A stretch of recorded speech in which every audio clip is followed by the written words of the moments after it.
Hey everybody, I'm going to tell you a little story about this guitar guitar in particular. Uh, we call it the $2 guitar because my father-in-law paid $2 for it at the Glebe garage sale here in Ottawa, and when he bought it, it was missing the nut, the bridge, the stop piece, strings of course, and two of the knobs. At the time I was finishing a different guitar and took it all apart and sanded it down and restained it, and it looked really cool, but when I went to put it back together, the neck was badly bowed and it just didn't work. So at the time he had this $2 guitar which was mostly parts, and it's a Hondo 2. I'll just get that in there. Hondo 2. And so then yeah, it's like a Sunburst guitar. It's really cool.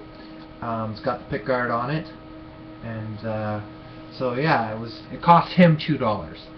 So what we did, since I couldn't put mine together, we slapped it back together and used some of the parts from my guitar on his guitar, and we put one together, and it kind of sat there for about 3 years, I guess. And recently I was going to hang out with, to drop off my daughter to hang out with the in-laws, and I was asking about it, and he doesn't play as much electric guitar, and I asked him if I could buy it off him, and he went downstairs and brought it up and let me hold it a little bit, and sure enough, it feels really nice. It actually has a little cutout here, you know, where they're not supposed to for the Les Paul, so it's actually a little more ergonomically comfortable when you're playing it. I've used it on on one of my YouTubes, like the weekend I got it. I did a version of Light My Fire. You can find it, and it's got a very open sounding sound when it's plugged in. I think it's mostly because of the bridge.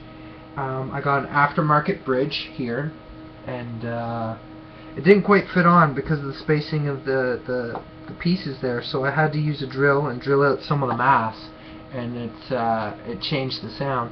This is a brass stop piece, which I also got you know, separately for the other guitar. So although I call it the $2 guitar, it actually, I'm not going to tell you how much it costs, but it did cost a bit more. So yeah, because this part was probably about as much as that part, and the nut was off the original guitar, which was a Raven. It was a black Raven, and it looked like a little bit like Neil Young's guitar, but the neck broke on it. The neck is broken on this one. He glued it back together, and he got it to work much better. So yeah, he's a better craftsman than I am at that sort of thing, and it sounds really sweet, but that's the myth of the $2 guitar.